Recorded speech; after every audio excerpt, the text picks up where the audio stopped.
Busy, we'll get you right up and ready to go here with Coach Bloomgren, talk about the latest group of Rice Owls.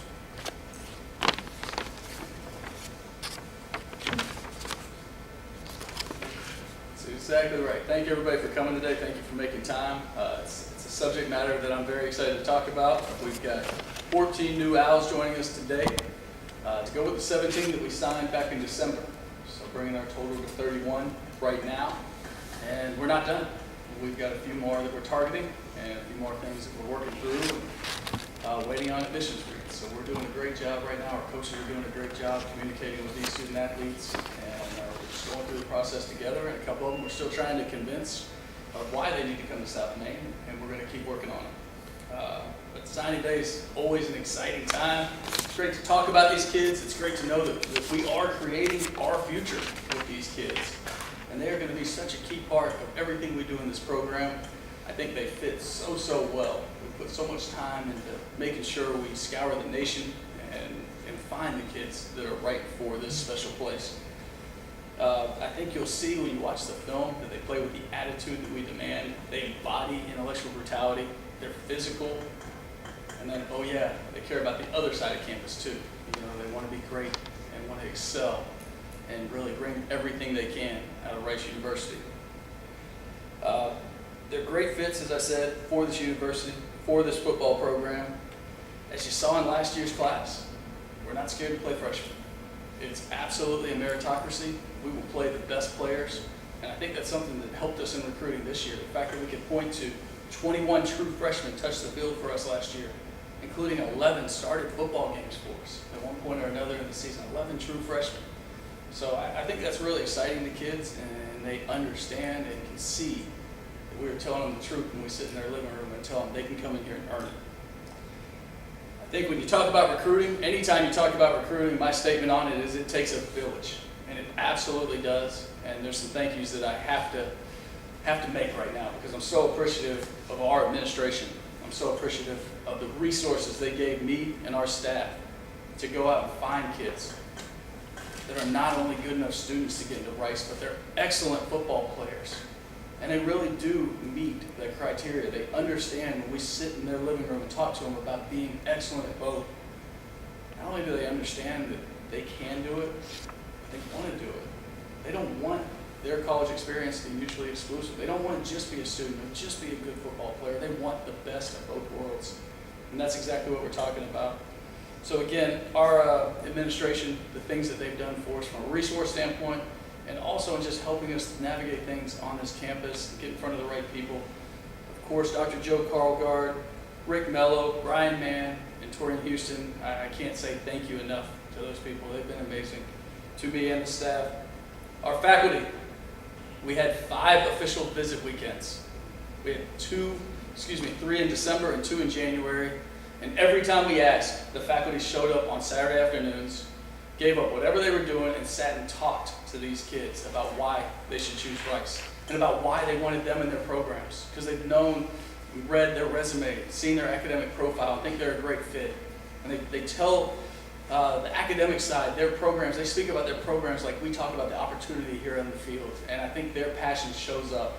And it's so different than every other visit these kids go on. To have faculty come in there and say, I want you in my program, I want to be your riverboat tour guide and help you through this program, and then I'm going to help you beyond. And oh yeah, everybody who's graduated from my program left here with a job. I mean, they just have so much powerful things to say to these student athletes, and they are part of our team. These faculty members are helping us in recruiting every weekend that they come. The high school coaches all around the nation, and especially in the great state of Texas, they've been amazing. They've been amazing at helping us recruit their kids, getting us the transcripts we need, helping us in some cases get in touch with a counselor. They've just been so supportive of what we're trying to do, and so much so that not only are they selling us on their kids, they're like, hey coach, have you seen that kid? That kid's amazing, go recruit him. And I think some of the relationships our staff has developed with them actually did end up creating an opportunity for us to sign one of the kids we have in this class, one of the ones we're signing today.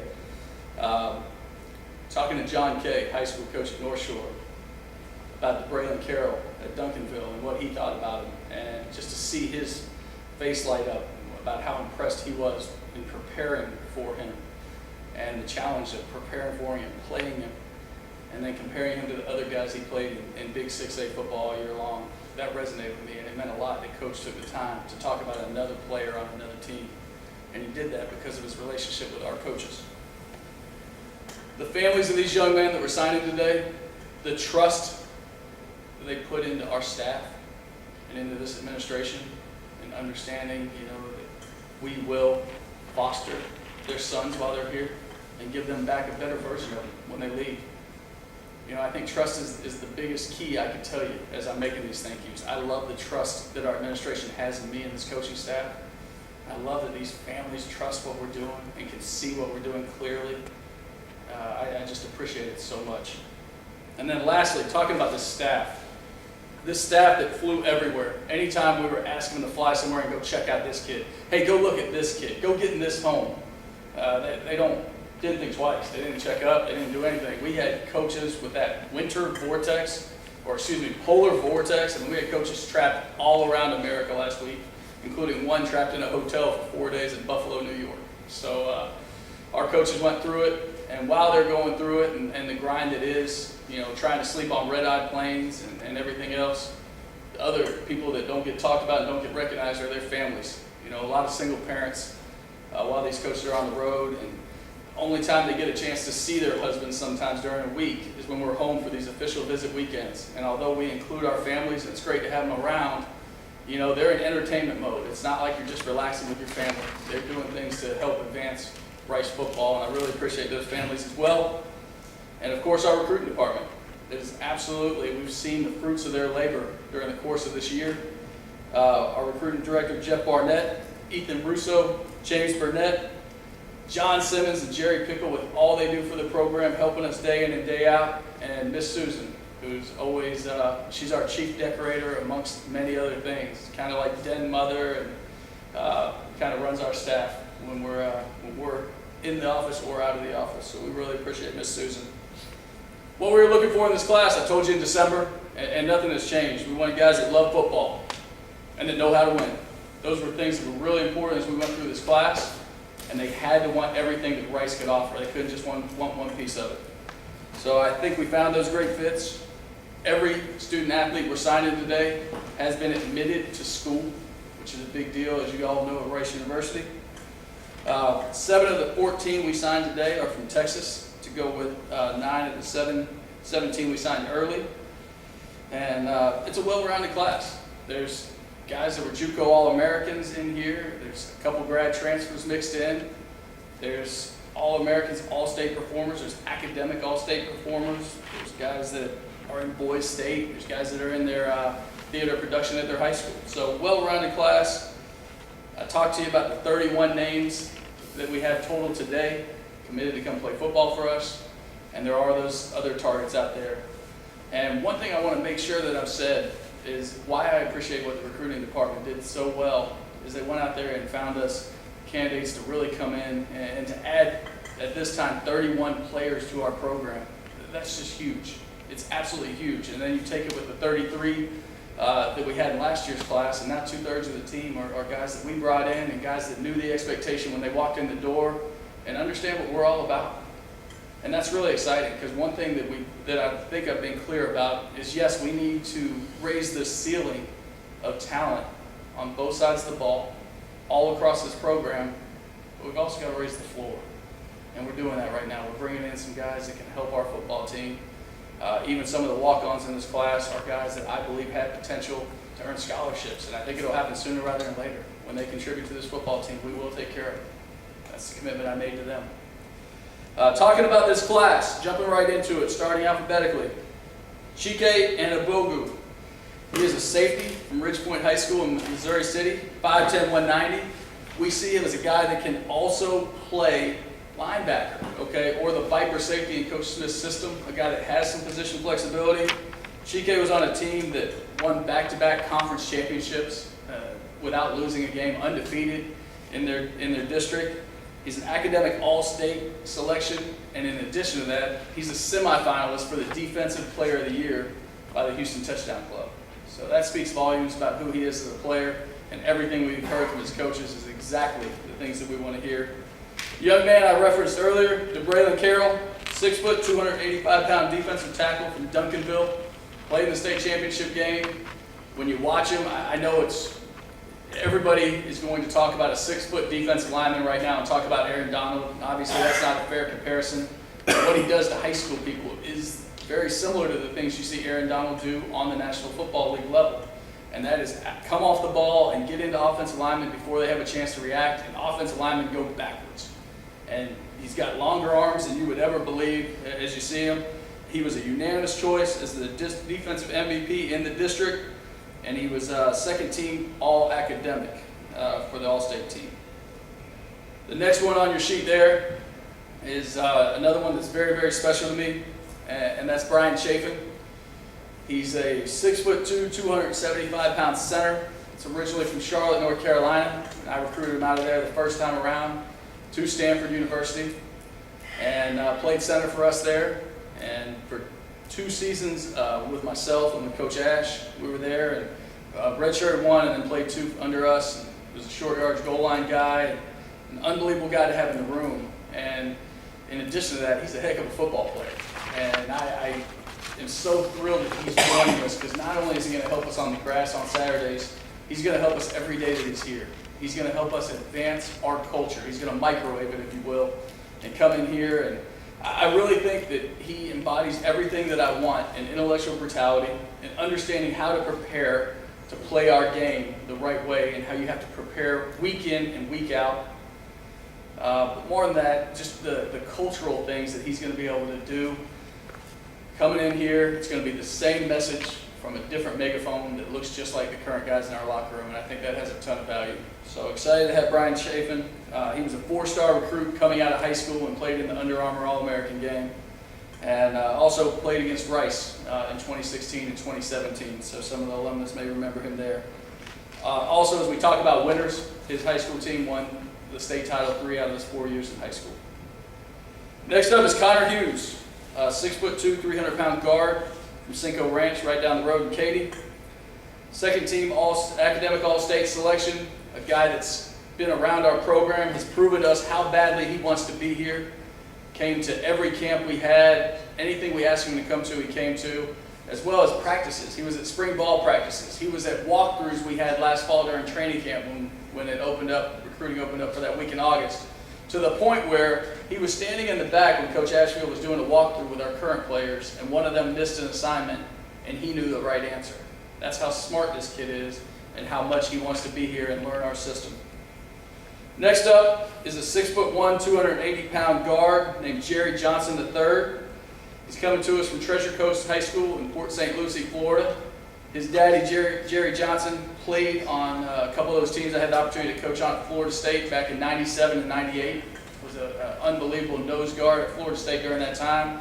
I believe this stat's right. He was the first person in Florida State history to bench press 550, and ended up playing in the National Football League as well as the Arena Football League as his career went on. But very excited to have Javon Johnson III. Played guard and center this year, member of the National Honor Society. And here's a cool stat for an offensive lineman. Just, we always think of those guys as being cerebral, but you don't hear this very often. He is graduating high school with an associate's degree.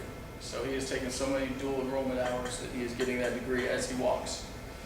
Next up is a quarterback in this class, Javon Johnson, 6'3", 275, or sorry, that would be a lot. 6'3", 203-pound quarterback. He is in the mold of these dual threat quarterbacks that we all see, and that Houston's become accustomed to watching on Sundays. And, he's really an unbelievable athlete. Some of the accolades he received was a Central All-State selection this year. He was Air National Guard Scholar Athlete of the Year.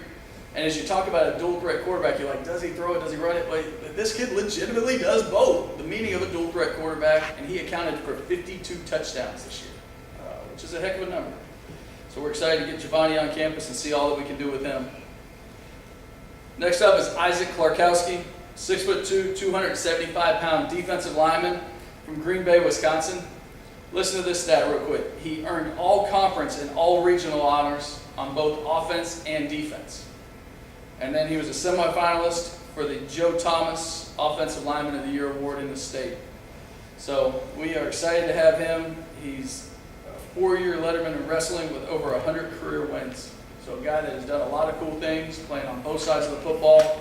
And we're going to start Isaac out on the defensive line. Next up, you see it is Edmund there. He goes by EJ Lalu. He's a 6 foot, 205-pound linebacker from Redwood City, California. Junipero Serra High School of the GOAT, of Tom Brady. And his coach, Patrick Walsh, has been a good friend of mine for years. Just told me we had to take a look at this kid, and I'm so glad we did. He's a speed-to-contact linebacker, guy that plays on special teams right now. They won the 2A state title at his junior year and ended up ranked number 8 in America. So obviously the program has a lot of great history there. Here's a great stat on EJ, had 250 tackles in his career. Next up is Bennett Meekum.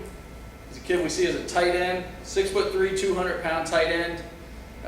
Played that extended tight end or receiver position in high school from Frisco Reedy High School. He's teammates with Isaiah Floyd, one of the young men that we signed in the December class. The coolest thing that I can tell you about Bennett is he's a willing blocker at the point of attack, but he is the leading receiver in Reedy High School history. So we're really happy to have him joining us. We see him as that F tight end initially. Next person on the list is Charlie Mendes, a punter from Harvard Westlake in Los Angeles. Guy that just started punting his junior year, had been a soccer player his whole career, and ended up making all-district and all-league as a junior. And we think the future is very, very bright for him. Next up is Myron Morrison, a 6'3", 193-pound linebacker from just down the road in Atascocita. Great program there, playing for the legendary coach Craig Stump. And we just think that everything they do in that program is exactly what we want in ours. And he's coming to us with just a humble approach to the football field as well as to academics. He's just so proud to get the opportunity to come here and play. And another young man that we see a lot of position flexibility with. He was the defensive MVP of his team and played some everywhere for that football team. And we see him doing the same here. Next up at the running back position, Aiden Noriega, 5'9", 170-pound running back from Tascosa. Listen to this stat. This is some Bryce Love, Christian McCaffrey stuff. He averaged 14.2 yards a carry last year in high school. So that's pretty good, and we would not mind having that same production. He was academic All-State as well. Next on your list is another quarterback we're signing in this class. 6'3", 220-pound Tom Stewart, originally from Dallas, Texas, comes to us by way of Harvard, where he won the job last year. Ended up being the starting quarterback. Won the team MVP award and was honorable mention All-Ivy in his first year as a starter. He had 14 touchdowns to only 2 picks and really did a lot at the line of scrimmage and managing that offense. And we're excited to have him come in here and compete. Next up, offensive lineman Nick Wagman, 6'3", 245-pounder from Winston Churchill High School in Maryland. Kid that we've recruited for a while, came down to our camps, and has an older brother that plays at Maryland, and I think his daddy played hockey in college. So comes from a very athletic family, and we're excited to get started and get Nick down here. So again, those are our 14 new Owls that we have joining us, in addition to those 17 that we talked about, and the ones we're still pursuing that I'm not at liberty to talk about. But at this time, I'd open it up for any questions.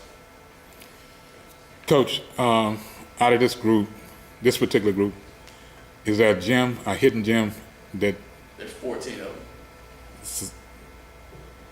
You just mentioned 14, but at least one of these guys kind of like just jumped out when you went to see them play. You were looking for somebody else, and this kid just... So that one, you know, at least in my eyes, the one that I just couldn't get away from was Brandy Carroll.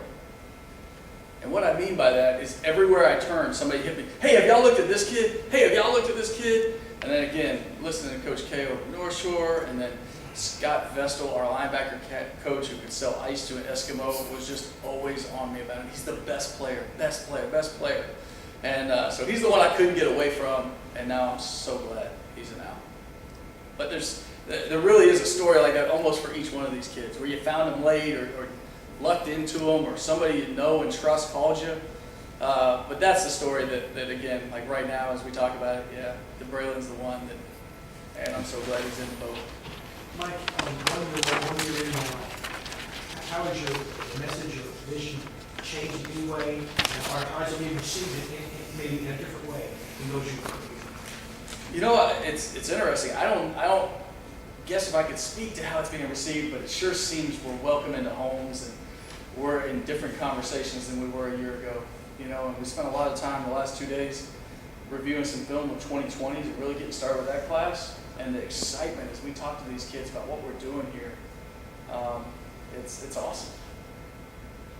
When you were considering the kinds of kids that you bring in, were you looking at specific positions or just the kids, or what is it your focus?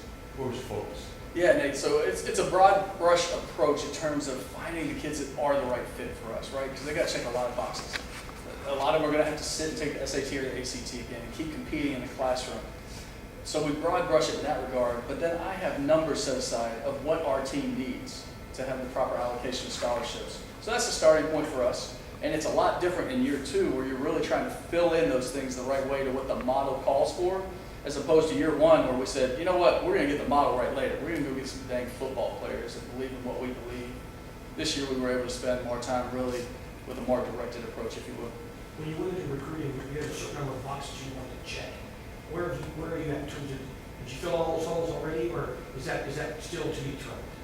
Well, we have filled those holes. So yes, we have addressed everything we wanted to, and we have those numbers. Now, I was pretty candid, right? There's 3 targets out there right now, the grad transfers that we're really still pursuing, that I feel like if we land those 3, we take our class from being a B or a B plus to a friggin' A home run for me and our staff. Can you talk a little bit more about the numbers and maybe how much that excites you to see so many guys jumping on board late? You said before, guys who had offers and interest elsewhere. Yeah, it really is humbling when a kid passes up a scholarship opportunity to come join us as a walk-on.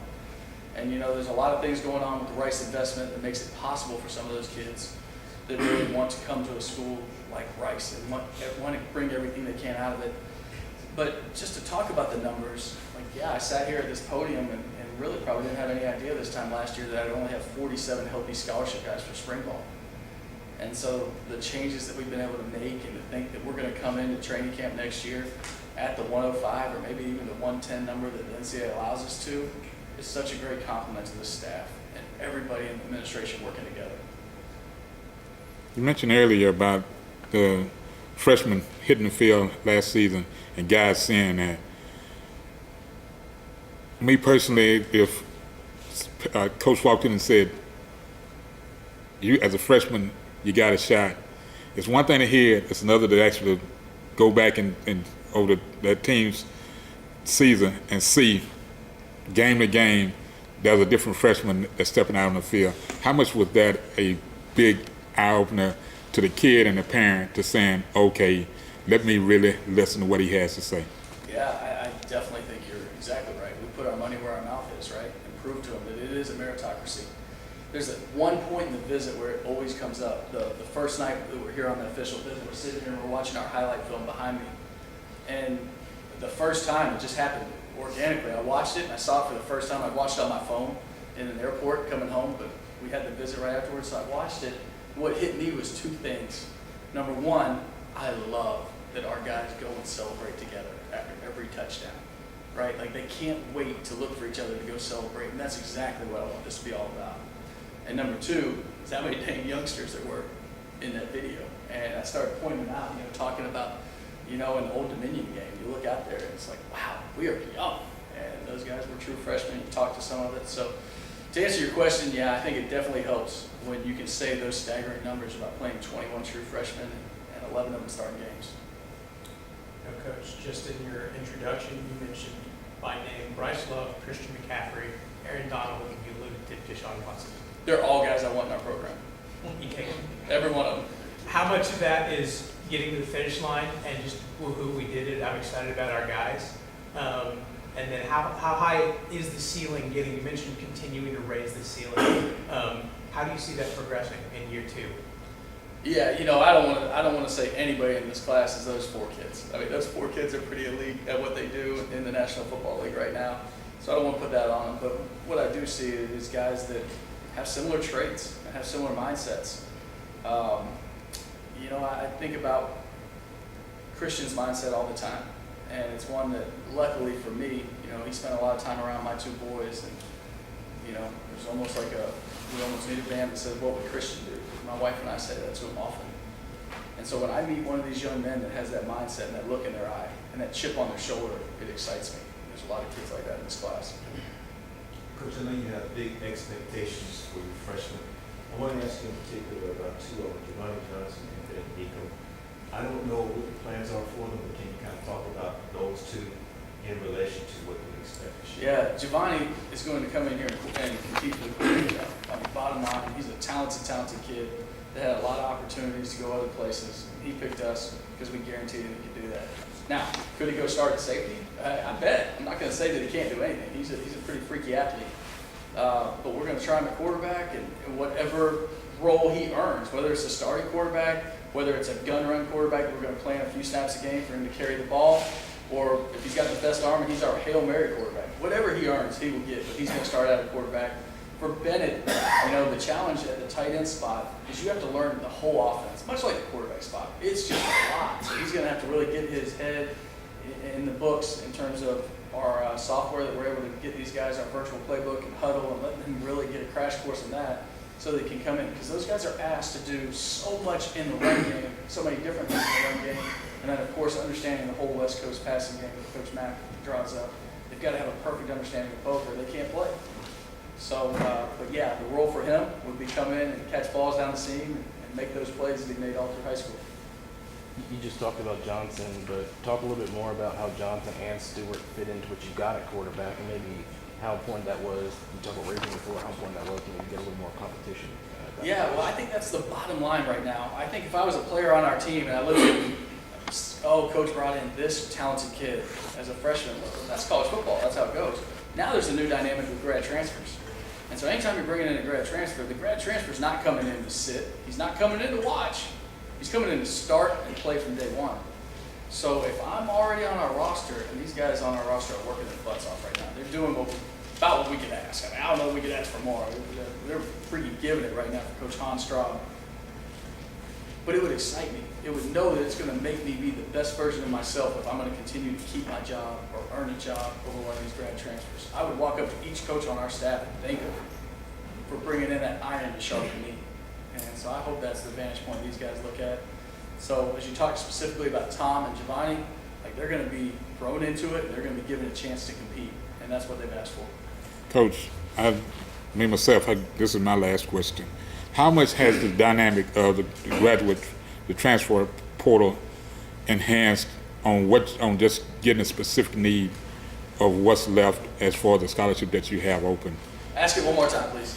How much has the dynamic of the transfer portal helped change the way you recruit late this particular year and enhancing on specific positions that you have open? Yeah, it has definitely changed the market, if you will. It's a whole nother shopping arena.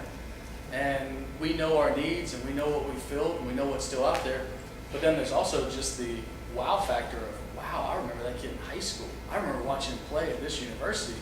And now he's available. We can rent him for a year or two. You know, some of these graduate transfers have 2 years left to play. So it's really exciting. I think the graduate portal as a whole is a scary thing for student athletes right now. You know, it's exactly what they asked for. They wanted the ability to do this and to go on the portal and be able to be free agents. But there's 2,100 kids on there right now. And that would require each of us to sign 16, and not one of us, no program in America is going to sign 16 from the transfer portal. And so now you're about to see the unintended consequence of a lot of these young men not be able to finish their college education and not be able to play football anymore. And that's sad to me. But if it's there, we're going to use it. Thanks, everybody. We're trying to wrap this up. I know people got to get to the Houston Sports Awards here in a minute. So, but we'll hang around if you want to do anything one-on-one.